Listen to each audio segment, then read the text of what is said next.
교사 아래에 있지 아니하도다. 아멘. 율법과 복음과의 관계라는 제목으로 하나님 말씀 함께 나누고자 합니다.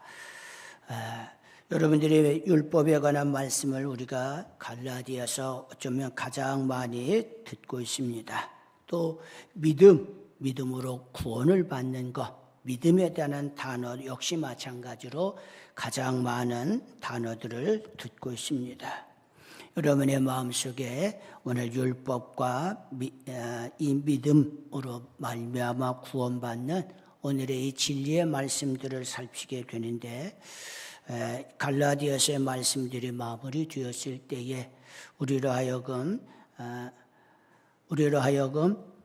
하나님께서 하시고자 하는 선한 일들의 생각들, 또 믿음의 확장과 깊이가 있었으면 하는 그런 바람을 갖습니다. 말씀을 준비하고 전하면서도 제 마음에 또 다른 부담감과 기대의 마음이 있습니다. 그것은 무엇이냐 하면 듣고 가서 전하고 그리고 깨닫기를 원하는 마음이 이만큼입니다. 그런데 오늘 이 기대치를 가지고 이런 기대치를 가지고 준비를 하게 되는데, 오늘 그 기대치에 대한 부분의 반응을 보이게 될 때 이만큼이나 오늘 반응을 보이게 될 때에 오늘 말씀을 전하는 자의 절망감과 그리고 안타까움이 있습니다. 또 다른 부분은 무엇이냐 하면 우리가 가지고 있는 이만큼의 가지고 있는 그릇 혹은 가지고 있는 지식을 말씀을 통해서 내가 어떻게든지 이 믿음의 분량을 이 율법에 대한 부분, 그래서 믿음으로 구원받는 평생 들었던 이 말씀을 가지고 있는 것이 이 분량이다라면 이것을 깊이를 내가 이제까지 들었던 가장 중요한 평생 들은 말씀이고 제일 많이 들은 말씀인데 이것을 좀 이 분량을 이 깊이를 좀 더하고자 하는 그런 의지가 있었으면 이라는 오늘 그것이 오늘 제가 갖는 기대 중에 하나입니다. 그래서 말씀을 선포할 때마다, 특별히 갈라디아서의 말씀을 선포할 때마다 절망과 기대에 대한 부분이 늘 제 안에서 공존하게 되고, 그리고 오늘 그냥 유혹을 받을 때마다 그냥 대충 한 장씩 해가지고 4장 하루 끝나고 5장 하루 끝나고 6장 하루 끝나고 그래서 3주에 끝낼까라는 그런 생각을 갖게 됩니다. 그런과 동시에 누군가 말씀을 듣고 그 말씀을 들으면서 믿음으로 구원받는 것에 대한 이 평생 들은 말씀을 어떻게든지 더 깊이 나아가고자 하는 그 오늘 그 입에 오늘 아멘의 고백을 통해서 다시 그 절망을 이겨내기도 합니다. 여러분이 말씀을 전하는 자의 그 절망과 오늘 그런 그 기대와 안타까움에 대한 부분을 좀 이해했으면 하는 오늘 그런 바람이 있습니다. 오늘 제가 여러분들과 함께 율법과 복음과의 관계의 부분을 이야기하고자 합니다. 율법에 대한 지금까지의 말씀 어떻습니까? 율법은 저주를, 그래서 주님께서 십자가에 달린 것이 율법의 저주를 받으셨다라는 충격적인 단어의 말씀을 살폈습니다. 율법의 언약을, 아브라함의 언약을 폐할 수 없다라는 그런 말씀도 받았습니다. 신에선 언약인 율법이 아브라함의 언약, 믿음의 언약을 폐기할 수 없다라는 것, 그리고 율법을 행함으로 의롭게 될 자가 없으며 믿음으로 의롭게 된다라는 그 말씀도 여러분과 나눴습니다. 믿음으로 말미암아 구원을 받는 이 원리는 구약시대에도 존재했고 신약시대에 계속해서 존재하고 있다. 아브라함도 믿음으로 의로워지고, 그리고 오늘 이방인은 우리에게도 동일하게 예수 그리스도를 믿음으로 말미암아 구원을 받는, 믿음으로 의로워지는 칭의의 구원의 말씀이 계속해서 전달되고 있습니다. 오늘 이것이 제가 여러분과 나누고 있는, 그리고 계속해서 달려가고 있는 말씀의 핵심입니다. 율법을 왜 주셨는가?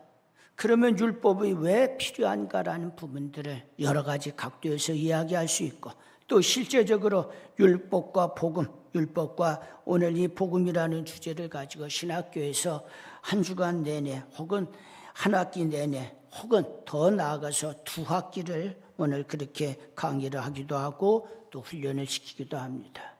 여러분들에게 신학생들을 가르치는 것처럼 그렇게 할 수는 없을 것이죠. 왜 그런가라고 했을 때 주어진 시간 동안 오늘 설교의 말씀을 전해야 되기 때문에 그러할 것입니다. 그럼에도 불구하고 주어진 시간 동안 어떻게든지 오늘의 율법에 그리고 믿음으로 구원받는 이 진리의 말씀을 오늘 우리가 이해하고 또 깨닫고 그리고 이해하고 깨달을 뿐만 아니라 그것을 믿고 그리고 믿음으로 나가야 될 오늘 그러한 방향들, 그러한 일들에 그러한 그 관심들이 있기 때문에 그러합니다. 율법을 왜 주셨는가에 대한 부분을 우리가 바르게 깨닫기 위해서는 그들이 그럼 이스라엘 백성들이 언제 율법의 말씀을 받았는가, 언제 어떤 상황에서 율법의 말씀을 받았는가에 대한 부분을 생각하게 되면 그 원리와 그 답을 쉽게 얻을 수 있습니다. 이스라엘 백성들이 율법을 받았을 때는 애굽에서 종살이 하게 되고 노예로 지내게 되었을 때 나라가 없이 그리고 자신들의 자유를 억압당하고 그리고 바로의 권세와 통치의 그 통치 아래 놓여져 있고 엄중한 감시와 지시를 받았을 때입니다. 그곳에서 해방이 되었고 그리고 도착된 곳이 시내산입니다. 시내산 앞에서 그들은 참으로 하나님과 이스라엘 백성들과 계약을 맺으며 율법의 말씀을 받게 됩니다. 광야에서 자유민으로 살게 되는 것, 그리고 그들이 앞으로 진행될 반항과 범죄와 불평, 오늘 그리고 더 나아가 가나안 땅에 들어가게 되면 우상 숭배자들, 인간의 이제까지 있었던 가장 탐욕스럽고 가장 더러운 오늘 그런 우상 숭배의 그 본거지인 가나안 땅에서 이 백성들, 출애굽한 이스라엘 백성들이 어떻게 보낼 수 있을까? 어떻게 그들이 하나님을 사랑하며 하나님을 섬길 수 있을까라는 그런 숙제를 가지고 그런 상황에서 율법의 말씀이 주어진 것입니다.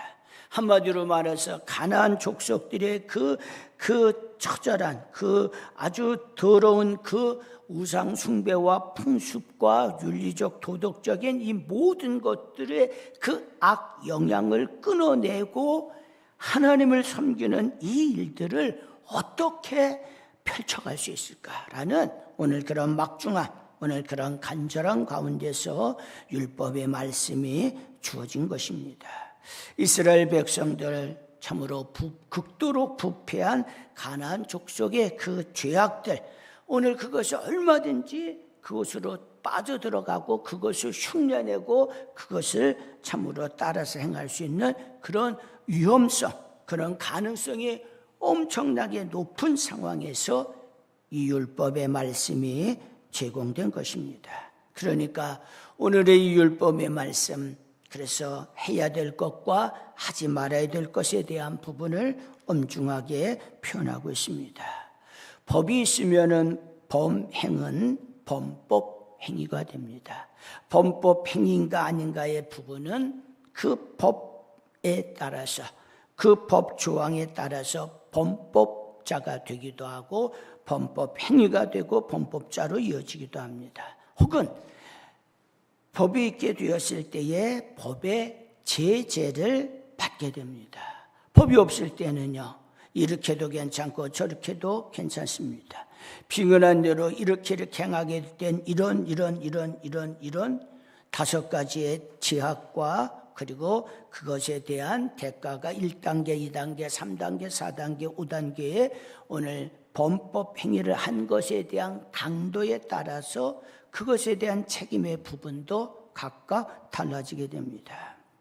율법은 참으로 형벌의 두려움을 통해서 죄를 억제하고자 하는 그런 부분이 분명히 있습니다. 그래서 우상 숭배를 하게 된다, 그러면은 죽는다라는 것을 처형이 된다라는 엄중함의 오늘 그런 억제, 그런 제한 조건이 있었습니다. 하나님을 버리고 우상 숭배하게 될 때에 그 우상 숭배로 인하여 반드시 죽는다라는 오늘 그런 율법의 조항이 있었음에도 불구하고 그들이 어떻게 했냐면 우상 숭배를 합니다. 그러니까 오늘 우리가 이러한 일들을 통해서 깨달아야 될 것이 있습니다. 우상 숭배의 죄, 범법 행위가 이루어지게 되고 실제적으로 우상 숭배로 인하여 결국 멸망의 길을 이어지기도 합니다. 간음자에 대한, 그래서 기혼자들의 간임에 대한 부분도 사형에 처하는 것을 볼 수 있습니다. 안식일을 어겼을 때에 안식일을 어기는 자에 대한 율법의 조항이 사형이었습니다. 심지어 부모를 거역하는 그런 자에게, 그래서 부모를 거역하는 그 자를 죽여서 그 악한 행실이 그 지역에 퍼져나가지 못하도록 오늘 율법의 부분이 있었습니다. 이스라엘은 우상 숭배가 치유될 때까지 이방 나라의 그 포로가 되기도 하고 이방 나라의 고통을 받기도 했습니다. 오늘 그러한 부분들이 그들이 걸어온 길 중에 하나입니다. 율법이 그럼 무엇을 합니까? 이스라엘 국가는 물론이고 이스라엘 공동체는 물론이고 이스라엘 백성들 한 사람 한 사람에게 그 도덕적 수준을 유지하는, 혹은 범법 행위를, 그래서 형벌의 두려움을 통해서 그 두려움과 심판에, 혹은 그 범법 행위에 대한 징계에 대한 것의 두려움 때문이라도 그 죄를 억제하는, 혹은 도덕적 수준을 유지하는 오늘 그러한 효과가 있게 됩니다. 물론 이것이 만능은 아닙니다. 여러분이 아는 대로 제한적이었고 결국은 실패하게 되었습니다. 이스라엘은 극심한 죄악에 빠져서 멸망했던 가나안 족속들의 그 모습을, 그 풍습을, 그리고 그 제도를, 그리고 그들의 문화를 받아들이게 되었습니다. 그럼에도 불구하고 율법은 하나님의 백성, 그 가운데서도 하나님을 경외하며 섬기며 그 말씀을 따르고자 했던 언약 백성이라는 정체성을 가져오게 됐고, 그리고 그것이 오랫동안 존속이 됩니다. 그러면 율법이 결론부터 말하자면 언제까지 존속이 됩니까? 율법은 영구적인가? 아닙니다. 우리는 더 이상 이 율법의 말씀처럼 양과 염소를 잡아가지고 그 피를 바르면서 그것의 죄 용서를 받는 그 일을 하지 않습니다. 우리는 더 이상 할례를 행하고 그래서 언약 백성이다라는 증표를 몸에 새기고 그렇게 지내지 않습니다. 그 얘기는 뭐냐면은 율법의 모든 부분들은 제한이 있었다. 영구적이지 아니하고 어느 시점까지 진행되는 것을 잠정적이라고 하십니다. 율법이 영원한 것이 아니라 잠정적인 것이다. 어느 시점까지, 어느 시기까지 이 율법이 존속하고 율법이 영향을 미치고 그 정해진 그 시간 이후부터는 이 율법이 죽었다. 즉 율법이 영향을 끼칠 수 없습니다. 그러면 언제까지 율법이 영향을 끼칩니까? 라고 했을 때 오늘 본문은 딱 한 단어로 표현했습니다. 그것이 뭐냐면 약속하신 자손이 오기까지 있을 것이라. 율법이 약속하신 자손이 오실 때까지 있을 것이라. 약속하신 자손, 오늘 그 시, 약속한 그 시가 올 때까지. 오늘 그 시가 누구냐라고 했을 때 지난번 16절에 예수 그리스도라고 이야기했고, 오늘 역시 마찬가지로 율법이 언제까지 오늘 그 일들이 진행되는가라고 했을 때 예수 그리스도요. 오늘 그분이 구원자로 오시기 그때까지, 그래서 십자가에 달려 죽으시고 그 율법을 완성하신, 율법을 완전히 참으로 완성하고 종식하는 그때까지인 것입니다. 그러니까 우리가 예수님을 구세주로 믿는 것이 얼마나 중요한가. 예수님을 구세주로 믿어 죄 용서받는 것, 예수님을 구세주로 믿음으로 말미암아 구원을 받는 것이 얼마나 중요한가라는 것을 오늘 성경은 계속해서 강조하고 있는 것입니다. 율법은 시작할 때가 있고 그리고 마치는 때가 있습니다. 율법이 바라보았던 그 시, 하나님의 약속하신 그 자손, 그 시가 올 때까지 있는데 예수 그리스도가 오시기까지 있을 것이다 라고 말씀합니다. 만약에 주님이 십자가의 구원을 이루셨음에도 불구하고 여전히 우리가 양과 소를 잡아서 그 피를 바르고 그래서 그것으로 죄 용서를 받는 것으로 가르치고 있다면 오늘 그 자는 거짓 교사입니다. 거짓 목회자입니다. 그렇다고 한다면 성경에 대한 무지이자 성경에 대한 조롱입니다. 여러분, 마귀를 숭배하는 사탄 숭배자들, 귀신을 추종하는 자들이 계속해서 하는 일이 무엇이에요? 짐승의 닭의 피를, 돼지의 피를 내가지고 그 피를 바릅니다. 더 극단적으로는 자신의 몸을 긋고 그리고 자신의 몸에 피를 내서 그 피를 먹고 마시고 그것을 그 피를 마귀 사탄을 숭배하는 그 제단에 드리게 됩니다. 그러니까 오늘 우리가 예수 그리스도의 피로 말미암아 하나님의 자녀되는, 예수님의 피로 말미암아 죄 용서받는 이 진리의 말씀이 얼마나 중요한가라는 것을 깨닫게 됩니다. 율법이 약속하신 자손인 그리스도가 오시기까지 있을 것이다 라고 말씀합니다. 율법의 효력은 영구적인 것이 아니라 아브라함의 언약처럼 오늘 참으로 이 율법의 효력이 어느 시점처럼 어느 시점에 오늘 그것이 멈춰지게 됩니다. 그러면 언제까지? 아까 강조한 대로 그렇습니다. 그렇기 때문에 율법에서 오늘 우리가 그리스도에게로 나아가게 됩니다. 우리가 어떻게 그럼 살아가게 될까요? 아직도 여러분이 살아가면서 성도들에게 오늘 우리에게 십계명을 지켜야 합니다 라고 이야기합니다. 부모를 공경하지 말라 그 뜻이 아닙니다. 간음하자라는 그 말이 아닙니다. 도둑질을 마음껏 하라 그런 말이 아닙니다. 십계명을 지키라라는 그것을 통해서 무슨 생각을 갖게 하냐면은 십계명이라는 그 제도 틀을 통해서 그 사람이 거룩해지고 또 그 사람이 의인이다. 네가 십계명을 지킴으로 말미암아 의인이 될 수 있다라는 오해와 잘못된 가르침을 제시할 수 있기 때문에 그러합니다. 율법이 언제까지인가라고 했을 때 그리스도가 오시기까지다. 즉 예수님이 구원을 이 땅에 오시고 구원을 완성하신 그 시점까지, 그래서 율법을 완성케 하시는 예수 그리스도의 여기까지입니다. 여기까지 있게 될 때에 오늘 우리의 신앙생활은 새로운 오늘 그런 새로운 패러다임으로 새로운 어떠한 그 틀로 완전히 바뀌어지게 됩니다.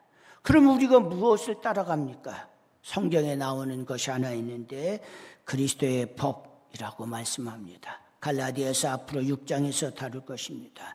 율법이 아니라 그리스도의 법, 율법이 아니라 그리스도의 법, 그리스도의 사랑의 법에 따라서 우리가 나아가는 것, 오늘 그것이 갈라디아서 6장의 표현입니다. 그리스도의 법은 최고의 법입니다. 야고보 2장의 말씀에 비춰본다면 오늘 이 법에 대해서도 우리의 대한민국의 법에 있어서 모법이 있고 실행법이 있습니다. 그래서 그 실행법이 그 모법의 원래의 그 모법을 어그릴 수 없습니다. 만약 그 모법의 법령이 모호하고 충돌이 되었을 때에 모법에 대해서 헌법에서 명시하고 있는 그 법 정신, 법 제정의 정신에 따라서 이렇게 저렇게 판결을 하고 최종적인 결정을 내리게 됩니다. 그러면 우리가 살아가면서 그리스도의 법으로 살라라고 이야기합니다. 율법은 예수 그리스도의 오심으로 잠정법, 오심으로써 그 잠정법이 이제 맞춰졌다. 자신의 역할이 다 했다. 그럼 어떻게 돼요? 율법은 내려와야 됩니다. 잠정법으로서 율법의 그 역할이 맞춰졌기 때문에 이 율법은 내려와야 된다라는 것입니다. 그래서 19절에 오늘 여기 범법함으로 더하여진 것이라. 언제까지냐? 약속하신 자손이 오시기까지 있을 것이라. 약속하신 자손 예수 그리스도가 오시기까지 그때까지다 라고 말씀하고 있습니다. 오늘 여기 율법에 주어진 것, 그래서 우리로 하여금 율법이 또 다른 역할들을 하나 하고 있는 것이 아까 강조한 부분입니다. 우리 22절의 말씀 같이 읽겠습니다. 그러나 성경의 모든 것을 죄 아래 가두었으니 이는 예수 그리스도를 믿음으로 말미암는 약속을 믿는 자들에게 주려 함이라.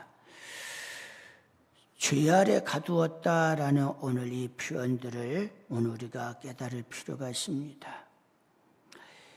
예수 그리스도가 오심으로 말미암아 그래서 십자가에 죽으시고 율법을 완성하고 그래서 율법의 저주를 친히 받은 바 되사 우리를 죄악에서 속량하셨다. 무엇으로? 자신의 피로 그렇게 속량이 되었습니다. 그러면 오늘 우리로 하여금 이제 죄의 종으로 살 것이 아니라 하나님의 의의 종으로 살아가야 합니다. 이 율법이 했던 일이 무엇이에요? 유대인들이 바리새인들의 율법을 잘 안다라고 생각했습니다. 그런데 하나님의 말씀이 드러내고 있는 그래서 구원자 예수님이 오시게 되었는데 그들이 지금 하나님의 말씀을 잘 안다라고 생각하는 바리새인들이 예수님을 죽이게 됩니다. 그러니까 오늘 그들이 오늘 이 예수를 죽이는 이런 일을 통해서 전혀 죄책감을 느끼지 않습니다. 당연히 하나님을 모독하는 신성 모독하는 자를 죽였다라고 생각했기 때문에 그러합니다. 성령님만이 사실 우리의 마음속에 죄에 대한 책망과 죄에 대한 깨달음 그리고 죄에 대하여 하나님 앞에 자복하고자 하는 그런 마음을 주시고 그런 확신을 주시고 결국 율법으로 인도하는 것이 아니라 결국 예수님에게로 우리를 이끌어갑니다. 하나님의 말씀 그리고 성령님께서 우리를 감동시키고 성령께서 우리의 마음의 죄악을 깨닫게 함으로 인하여 하나님에게 예수 그리스도에게 나아가도록 우리를 이끌어갑니다. 오늘 우리로 하여금 참으로 율법은 이스라엘 백성들의 죄에 대한 그 형벌의 두려움 때문에 어쩌면 외부적인 제재 혹은 완력으로 혹은 법의 징계 그 율법을 어김으로 인하여 받는 그 범법의 징계를 통해서 나름대로 어느 정도 거룩함을 유지하는 임시 방편이었습니다. 그 임시 방편이 언제까지였는가? 그리스도가 오시기까지였고 그리고 그 오시기까지 이 율법이 이제 역할을 다했기 때문에 마무리가 된다라는 것입니다. 이걸 어떻게 예를 들을까? 그렇게 생각할 때 두 가지라고 볼 수 있습니다. 서운흥 쪽에 공사들이 진행되면서 거기에 이렇게 공사 중이라는 표시판이 되어 있고 그리고 본래의 길은 이렇게 나져 있는데 이렇게 길을 만들어 놓아서 차량 통행이 그 임시 만들어 놓은 공사 중이기 때문에 임시 통행로를 이렇게 막아 놓아서 임시 통행로로 이렇게 차들이 이렇게 갑니다. 그전에는 공사 중이 있기 전에는 이렇게 곧장 가게 되었는데 공사 중이라는 표시가 있을 때 임시 통행로를 만들죠. 그러면 공사가 끝난 다음에는요. 임시 통행로를 이제는 철거하게 되고 본래 그 길로 쭉 가도록 이야기가 됩니다. 공사가 끝나게 되면 임시 통행을 위해 만들어 놓은 간이 그 도로는 철거가 되고 본래의 그 길을 걸어가게 되는 것이죠. 율법이 제사 제도가 무엇을 가르쳤는가? 염소의 피와 양의 피, 그리고 참으로 속죄의 피, 대속죄일, 그리고 하나님의 성전에 들어가서 예배드리는 그 모든 절차들, 그 모든 도구들이 무엇을 드러냈는가? 예수 그리스도를 드러냈습니다. 떡상에 대한 부분들, 세상의 빛에 대한 오늘 촛대에 대한 부분들, 그리고 기도의 향연에 대한 부분, 중보기도자인 예수 그리스도, 그리고 참으로 언약의 말씀을 통해서 영원한 하나님의 말씀이신 생명의 떡이신 말씀 자체이신 그리스도를 드러내고 있습니다. 예수님이 오시게 되었으니까 어떻게 돼요? 이제 오늘 그 그림자 역할을 했던 율법이 그리고 외부적인 제재와 힘에 의해서 막아놓았던 범법의 그것을 징계하는 그것이 이제는 사라지게 된 것입니다. 그러면 무법천지 아닙니까? 아닙니다. 그리스도의 사랑의 법, 그래서 공사 중이 마무리가 될 때 본래의 극기는 놓여지게 됩니다. 또 하나 예를 들어 볼까요? 율법은 마치 비계에 비유하기도 합니다. 비계가 아니라 비계. 건물을 이렇게 높이 짓고자 할 때 일꾼들이 그 옆에서 일하고 그 건물 곁에서 뒤뛰고 그 일을 할 수 있도록 옆에 다른 간인 종과 횡으로 그래서 수평과 수직의 여러 그 간이 시설문들을 받침대를 놓고 사람들이 일할 수 있도록 그 모든 그 건물이 지어져가는 사방으로 에워싸서 가로와 세로에 대한 부분들 거기에 받침대를 놓아서 일꾼들이 일하고 안전을 도모할 수 있도록 만듭니다. 그래서 마침내 건물이 다 완성이 되었어요. 그러면 건물이 완성된 다음에 이 비계, 우리 일꾼들이 안전하게 일할 수 있도록 큰 도움을 주었던 이 비계가 너무나 고마워서 건물이 되었음에도 불구하고 비계를 철수하지 아니하고 그냥 내버려 두는 그런 사람이 있는가? 아마도 한 사람도 없을 것입니다. 건물이 완성되면은 그 옆에 가로 세로로 발판을 놓았고 그리고 가로 세로 얼기설길해서 발판을 놓아 안전하게 일하게 만들었던 그 비계를 위에서부터 차례대로 쫙 설치를 했던 것을 해체하고 마지막 오늘 맨 아래층에 있는 비계까지 다 해체를 합니다. 그러자 완성된 건물의 눈에 확 들어오게 됩니다. 여러분, 예수 그리스도의 오심이 마치와 같습니다. 율법에서 진행되었던 그 부분들이 어느 틈엔가 주님의 십자가의 속죄의 피와 그 구원으로 완성이 되어서 이제 우리가 그림자로 보았던 율법의 그림자를 통해서 보았던 예수 그리스도를 확연히 그래서 유대인이든지 이방인이든지 누구든지 믿음으로 구원을 얻는 그 길이 깨달아지고 열려지게 된 것입니다. 이 약속, 이 구원의 약속은 유대인 아브라함 그리고 유대인들 뿐만 아니라 이방인, 구원받은 이방인까지 다 포함됩니다. 아브라함의 후손으로 오신 그래서 예수 그리스도 더 나아가 오늘 아브라함의 씨라고 표현했던 그 구원자 예수님 오심으로 말미암아 약속이 성취되었습니다. 그래서 새 언약의 중보자라고 오늘 그렇게 표현했습니다. 오늘 본문의 20절에 나오는 그 중보자는 한 편만 위한 자가 아니다. 즉 모두를 유대인과 이방인을 위한 자라고 말씀합니다. 실제로 모세는 유대인을 위하여 중보했고 그리고 유대인을 끌어안았습니다. 예수님은요 유대인과 이방인 모두를 위한 중보자인 것을 그래서 대제사장이신 예수 그리스도 그분을 힘입어 모든 믿는 자들이 모든 구원받은 유대인 모든 구원받은 이방인 모든 구원받은 자들이 다 예수 그리스도를 힘입어 하나님 앞에 나아갈 그 길이 열려지게 된 것입니다. 율법은 복음을 폐기할 수 없고 오히려 복음이 율법을 완성시키고 폐지시킵니다. 그래서 우리가 율법이 아닌 복음의 수준, 사랑의 법의 수준으로 살아가는 것입니다. 오늘 이것, 그래서 참으로 그리스도의 온전한 말씀, 예수 그리스도의 그 온전한 십자가와 그 구원으로 인하여 이제 성령의 감동을 따라서 성령을 따라 살아가는 것이 오늘 우리의 믿음 생활이 되고 성령님과 함께 사는 그 길이 믿음 생활, 신앙 생활이 되었습니다. 오늘 그것이 갈라디아서 6장의 말씀입니다. 이미 여러분들에게 결론을 다 이야기한 것과 같습니다. 예수 그리스도를 믿음으로 말미암아 구원받은 우리가 그리스도의 사랑의 법을 따라 그리고 성령의 이끄심을 따라 나아가는 것. 그래야 할 때 성령의 열매들을 맺고 오늘 그 일들을 펼쳐가게 됩니다.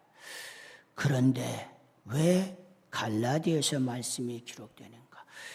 우리가 성령을 따라 그리스도의 피로 믿음으로 구원받은 이 갈라디아 성도들에게 유대인주의자들이 들어오게 되고 율법을 그리고 할례를 그리고 규례를 가르치기를 시작할 때 그들이 잡고 우리가 확신하고 믿었던 그들이 확신하고 믿었던 그 복음의 진리 믿음으로 말미암아 구원받는 이 진리의 말씀을 놓아버리고 오늘 그것을 따라서 참으로 진리의 말씀에서 거짓 복음을 붙잡는 이러한 일을 행하게 된 것입니다.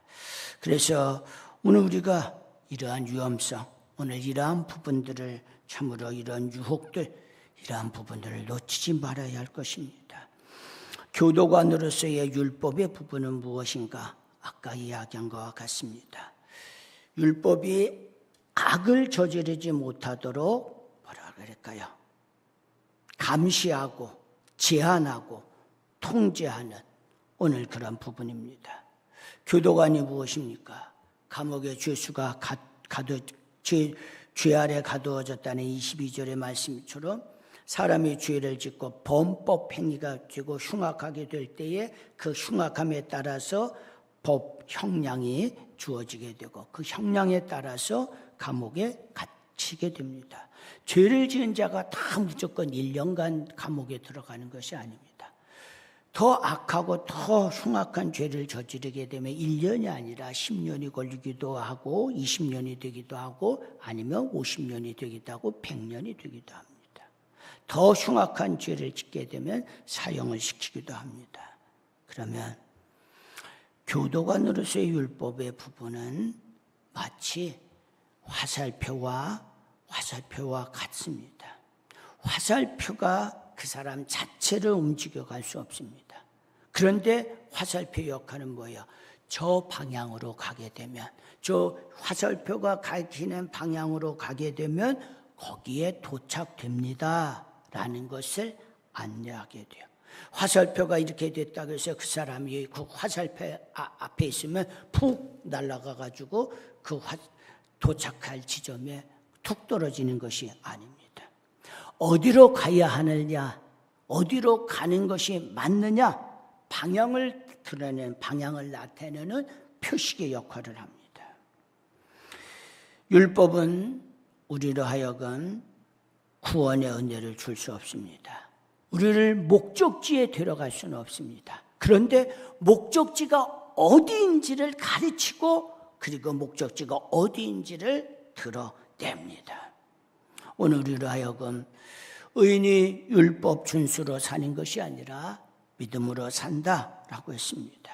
율법은 내 손을 잡고 그리스도에게로 인도하지 못합니다. 아까 제가 성령님께서 우리를 하여금 죄에 대하여 책망을 갖게 하고 깨닫게 하고 죄에 대하여 그런 애통하는 마음을 갖게 해서 그리스도에게로 인도한다라고 이야기했습니다.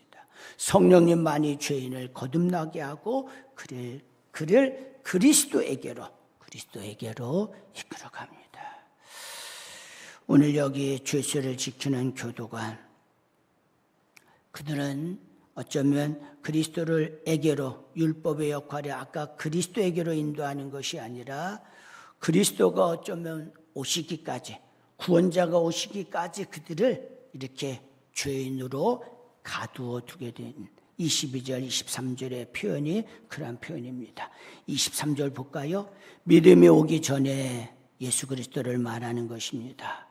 믿음이 오기 전에 우리는 율법 아래에 매인 바가 되고 율법에 갇힌 바 되고 계시될 믿음의 때까지 갇혔느니라. 그럼 계시될 믿음이 언제 무엇을 말합니까? 예수 그리스도죠. 그래서 24절, 이같이 율법이 우리를 그리스도께로 인도하는 초승교사가 되어 라고 표현합니다. 언제까지 사람을 율법 안에 가두어졌는가? 예수님이 오시기 전까지. 그래서 예수 그리스도 그 씨, 하나님의 자손인 아브라함의 자손인 예수 그리스도가 오시고 그래서 그를 우리로 하여금 율법에서 해방되는 오늘의 진리의 말씀이 주어진 것입니다. 오늘 어쩌면 우리로 하여금 그러면 율법이 없었다면은 자유롭지 않았겠습니까? 자유로웠다라는 이야기는 뭐예요? 더 우상 숭배하고 더 악을 저지르고 더 흉악한 죄악을 거스르는 일들을 할 것입니다. 율법으로 인하여 율법의 틀 속에 가두어 두었기에 그들 이스라엘 백성들이 가나안 족속의 그 극렬한 그 추잡하고 더러운 우상 숭배의 부분들을 흉내내는 것을 제한하게 되었고 그것을 어느 정도 멀리하게 되었습니다. 누가 오시기까지? 그리스도가 오시기까지 율법의 역할을. 그래서 아브라함의 후손으로 오실 약속된 메시아가 오시기까지 이스라엘 백성을 보호하는 나름대로의 보호장치였습니다. 이 보호장치가 언제 거둬지니까? 주님 오심으로 말미암아 진행된 것입니다. 오늘 여러분들이 이 부분들을 깨닫게 되면 우리가 예수 그리스도를 믿음으로 말미암아 구원받는 것이 얼마나 큰 은혜인가에 대한 부분을 새롭게 깨닫게 됩니다. 이제 여러분들과 함께 마지막 한 부분, 우리의 지금 현재에서는 이 제도가 없기 때문에 이것을 어떻게 표현할까라고 어려움이 있습니다. 오늘 성경 본문에는 초등교사라고 이야기하고 세민역 성경에서는 개인교사라고 했고 공동 번역에서는 후견인이라고 했습니다. 페다고고스, 이 페다고고스에 대한 부분인데 이 페다고고스가 뭡니까? 라고 했을 때 오늘 성경에서는 초등교사라고 번역을 해놓았습니다. 지금 가장 중요한 단어 24절 25절의 말씀을 여러분과 나누고자 하는 것입니다. 여러분들 조금 천천히 일단 먼저 24절 25절 읽고 말씀을 계속 풀어서 나아가고자 합니다. 같이 읽겠습니다. 이같이 율법이 우리를 그리스도께로 인도하는 초등교사가 되어 우리로 하여금 믿음으로 말미암아 의롭다함을 얻게 하려 함이라. 믿음이 온 후로는 우리가 초등교사 아래에 있지 아니하도다. 이같이 율법이 우리를 그리스도께로 인도하는 초등교사, 후견인이 개인교사가 되어서 우리로 하여금 믿음으로 의롭다함을 얻게 하려 함이라. 그래서 율법이 초등교사의 역할을 하게 된다. 율법이 이 개인교사의 역할을 해서 우리로 하여금 믿음으로 의롭게 되는 이 역할을, 믿음으로 의롭게 되는 이것을 얻게 하기 위해서 믿음으로 의롭게 되는 이 진리의 말씀을 깨닫게 하기 위하여 율법이 개인교사의 역할을 합니다. 페다고고스라고 단어를 표현했는데, 그러면 25절 믿음이 온 후로는, 아까 이 믿음이 온 후로 약속, 오늘 이 예수 그리스도를 믿음에 대한 부분, 구원자 예수님이 온 후로는 우리가 초등교사 아래에, 율법 아래에 있지 아니하도다. 혹은 후견인 아래에, 개인교사 아래에 있지 아니하도다. 율법이 우리로 하여금 초등교사의 역할을, 개인교사의 역할을 해서 우리로 하여금 예수 그리스도를 믿음으로 말미암아 구원을 얻는 이 진리의 말씀, 이 진리의 말씀을 우리로 하여금 알게 합니다. 여기에 참으로 이 페다고고스로 표현하는 개인교사, 오늘 본문에 등장되는 초등교사가 그럼 도대체 뭡니까? 어린 초등학교 애들을 가르치는 그런 선생을 말하는 것입니까? 라고 했을 때 아닙니다. 그때 당시에 썼던 이 초등교사 페다고고스에 대한 부분을 우리가 알게 되면 오늘 이 진리의 말씀을 이렇게 바로 깨달을 수 있습니다. 그러면 이 개인교사 혹은 초등교사라고 일컬어지는 이 페다고고스라는 자가 무엇을 했는가라고 했을 때 일단은 미성년 아들을 그 집의 노예 중에서 뛰어난 노예가 그 집 주인의 아들인 미성년 아들에게 그 아들을 돌보는 일을 합니다. 학교에 데려다 주는 일, 그리고 데리고 오는 일, 데려다 주는 일, 지키고 그를 보호하는 일을 합니다. 그러면 이 미성년 그 주인의 아들이 잘못을 하면 어떻게 할까요? 잘못을 했을 때 그 잘못을 범하게 되면 벌을 주는 역할을 오늘 이 페다고고스, 개인교사, 초등교사가 했습니다.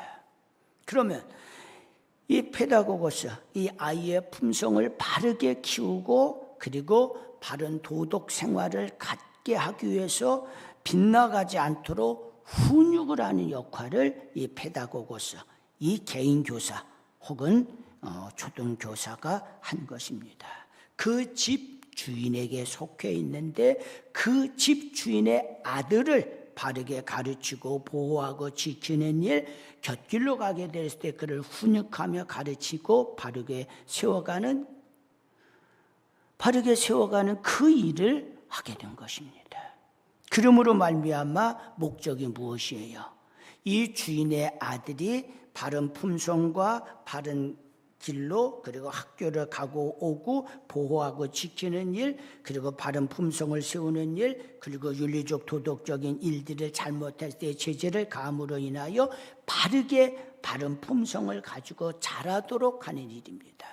그러면 아까 이 아이를 언제 가르친다 그랬어요? 미성년, 이게 핵심입니다. 미성년 때가 되었어요. 그럼 그 주인 노예의 아들, 그 집 노예가 이 아이를 이렇게 가르치게 되었는데, 그러고 난 다음에 어떻게 돼요? 이 아들이 나이가 먹어서 성년이 되었습니다. 그럼 어떻게 되냐요? 오늘 이 율법에 이 페다고고스, 이 선생에게서 그 가르침에서 자유케 됩니다. 성년이 되었을 때 어떻게 되냐? 오늘 이 노예가 성년이 되기 전까지는 어떻게 되었습니까? 이 페다고고스 개인 교사가 이 미성년 아들을 가르치고 훈육하고 보호하고 지키고 오늘 그를 키워내는 또 자라게 하는 일들을 역할을 감당했어요. 이 미성년 아이가 성년이 되자 어떻게 되냐면 지금까지 이 미성년 주인의 아들을 가르쳤던 이 페다고고스, 오늘 이 선생이 어떻게 돼요? 주인의 말에, 즉 자기의 그 성년이 된 주인 아들의 말에 복종하고 순종하게 됩니다. 역할을 다 한 것입니다. 성년이 되어서 역할이 다, 이제 성년이 되기 전까지 페다고고스가 초등교사로서 개인교사로서 가르치고 훈련하고 했는데, 이 아이가 살아서 성년이 되자 이제는 어떻게 되냐면 이 페다고고스 개인교사는 자신의 역할을 다해서 마무리가 됩니다.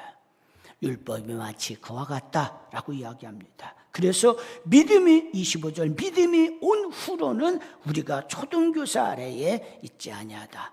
믿음이 온 후로는 우리가 율법 아래에 놓지 않았다. 예수 그리스도가 구원을 완성된 다음에 24절에, 그러면 초등교사의 역할은 뭐냐면 내가 주인의 아들을 마음껏 휘두르고 훈육하고 징계를 가하고, 그래서 내가 주인의 아들의 머리 꼭대기에 올라가서 이 주인의 아들을 시켜먹는 일을 하는가? 아닙니다. 그에게 주어진 역할이 뭐예요? 미성년 그 주인의 아들을 보호하고 지키고 동행하고, 그리고 외부의 공격에서, 그리고 혹 미성년 주인의 아들의 잘못되지 않도록 그를 훈육할 거나 혹은 막거나 격려하거나 상을 주거나 이런 역할들을 함으로 말미암아 미성년이 주인의 아들이 잘 도덕적 품성을 가지고 잘 자라도록 하기 위한 것, 이것을 위해서 훈육의 그런 권한과 훈육의 그런 혹은 제재에 대한 부분을 부여한 것입니다. 여러분이 이렇게 깨닫게 되면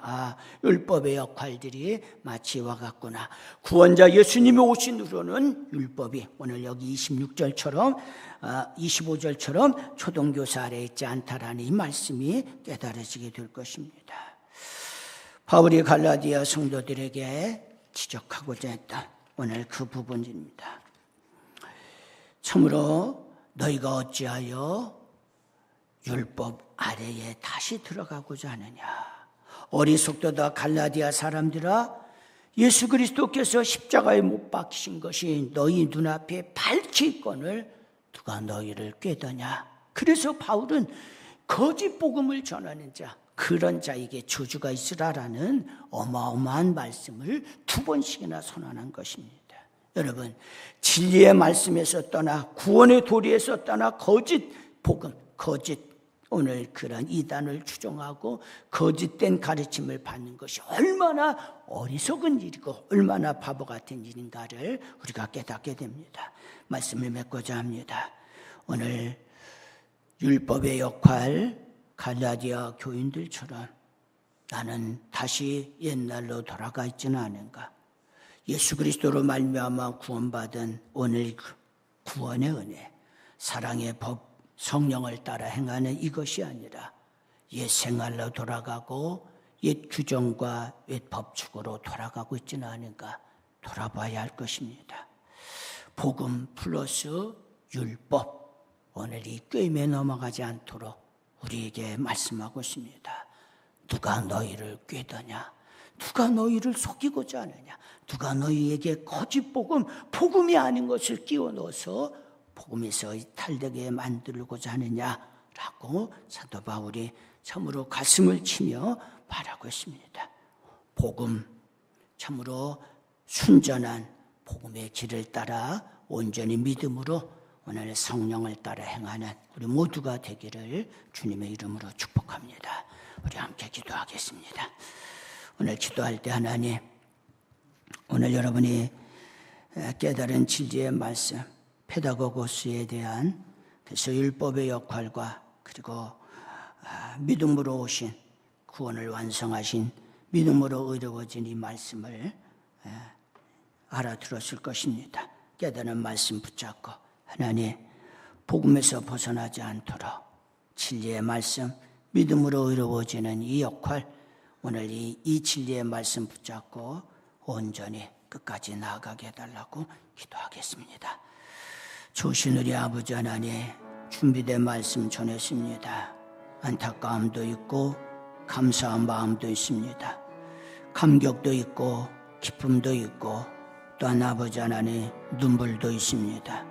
우리 아버지 하나님, 참으로 믿음이 성숙되어 듣게 하시고 깨달을 수 있도록 주님 도와주시고 아버지 종의 실력이 더 뛰어나서 아버지 하나님 더 잘 복음을 설명할 수 있는 그런 권세와 은혜도 허락하여 주옵소서.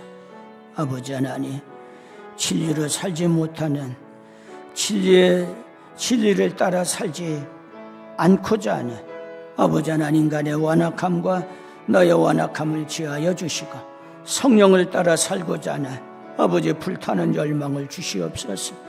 성령의 말 참으로 권고를 따라 행해 나갈 수 있는 깨닫는 아버지 들을 수 있는 귀, 깨닫는 마음, 행할 수 있는 아버지의 뜨거움과 헌신을 주시옵소서. 아버지 하나님, 하나님의 자녀로 불러싸우니 주여 믿음을 따라 살게 하시고 아버지 하나님, 참으로 미성년자 때에 그렇게 가르침을 받았던 율법을 따라 페다고고스를 따라 아버지 그렇게 행하지 않도록 주여 사랑의 법을 따라 성령을 따라 행할 수 있도록 주여 도와주시옵소서. 진리의 말씀이 우리 가운데 확연해지게 하시고 진리의 말씀이 우리 가운데 참으로 선명해지도록 주여 은혜를 베풀어 주시고 아버지 종에게도 은혜 베풀어 주시사 더 확신과 더 밝은 지식과 능력으로 드러낼 수 있도록 주님 도와주시옵소서. 주님을 기대합니다.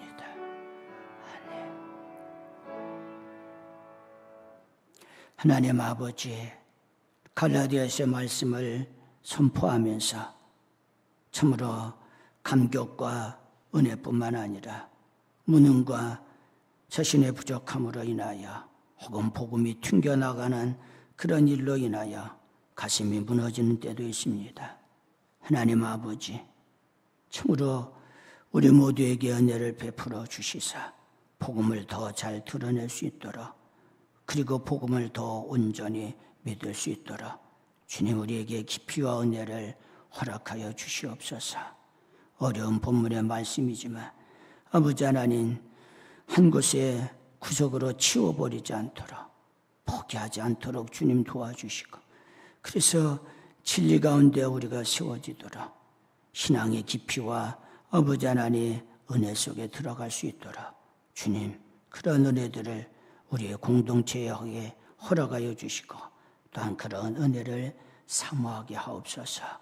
미성년자의 우리를 가르쳤던 아버지 그 페다고고사, 개인교사, 율법교사의 오늘 그 부분에서 벗어나고 믿음이 온전케 되는 예수 그리스도로 말미암아 구원의 도리를 깨닫는 그리스도를 붙잡고 사랑의 법을 따라 나아가는 우리의 신앙생활, 우리의 믿음이 되도록 붙잡아 주시옵소서.